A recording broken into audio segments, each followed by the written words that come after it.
on our data objects. As a quick refresher, we created a guest object that has attributes, a constructor, getters and setters, overrides for a toString, hash code, and equals. This is probably your bare minimum that you're going to have for any of your data objects. You're going to have attributes, constructors, getters and setters, and these three overrides, a toString, a hash code, and equals. There might be some other that pop up, but that's going to be pretty much your starting point for what you're going to need for classes. And look, I mean, we're already down to what, almost 65 lines of code for this stuff. And we didn't write much. Eclipse did most of the work for us. But now we need to create objects of these various types. So I went ahead and created the stubbed out ones. So from a guest perspective, I made a guest G equals new. Actually, I'm going to go ahead and spell out guest there. And new guest. And a guest requires that I send it a string. So I went ahead and gave the guest a name. Let's go ahead and populate the rest of these. So room, data type, room name is new room. And if I hover over here, we're going to see that we have to create a room. We have to give it 2 ints and a double. We can change the constructor. We don't necessarily want to do that. So we can create a constructor that allows us to have a room with no attributes being passed into it. But we're going to go with this top one here. We're going to say we want to pass in an int and an int and a double. So if I go to room, you'll notice that my constructor, if we scroll up here, requires to create a constructor, I need to give it an int room number, an int number of beds, and a rate. So room number, num beds, and rate. So let's go ahead and populate that. So when I clicked Eclipse, it went ahead and put some zeros in there. So first we need to give it a room number, 101. We need to give it number of beds, and it's got 1 bed, and its rate is $79.99. And we met the requirements for that. And I can make multiple rooms if I wanted to. I can go ahead and say that this room, so that's maybe room 1 and that's room 2. So this is room 102, and maybe that one has 2 beds, but it's the same rate. So we get a good deal on the second one. Now let's go down to hotel. So hotel, if I hover over it, it's telling me I can't make a hotel with nothing being passed into it. I removed that functionality by actually putting in a constructor here that requires a name, a city, number of rooms, and a Boolean for has pool. So we can go ahead and come back here, and if we hover over it with Eclipse, it's going to tell us, do you want to change the constructor? No, we don't want to change the constructor. And we don't want to create a hotel constructor that has no parameters, but that's pretty common. That's why they give us as one of the options. What we really want to do is allow us to fill in the piece of information. So we've got to pass in a name of the hotel. So we'll call it GCU Hotel. And the next part is we've got to give it a city. So that one is actually learned in Phoenix. We have to give it how many rooms it has. So maybe it has 100 rooms. And then the last thing we have to do is, does it have a pool? And every hotel in Phoenix has a pool. So we'll go ahead and do true. I missed a quote there.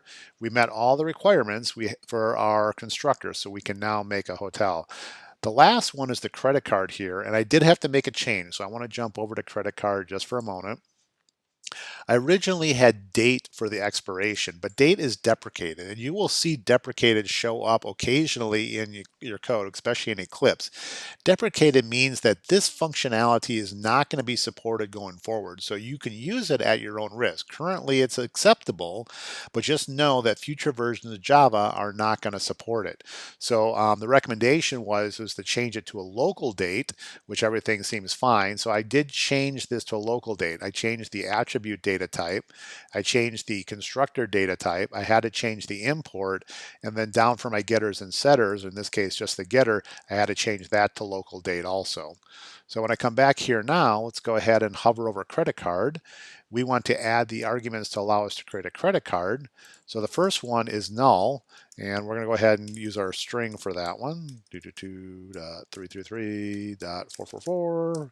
Quote, that's our string for our number. The next one is the CV code. I'm not sure what that one is.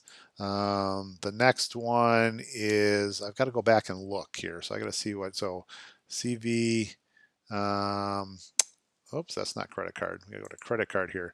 So we need number, CV, a type, a char, and then the local date. So let's go ahead and come back here to here. We need to put our char in for the type, and it is a Visa card, and then we need our date. Now the date's going to be a little different because it's local date by itself.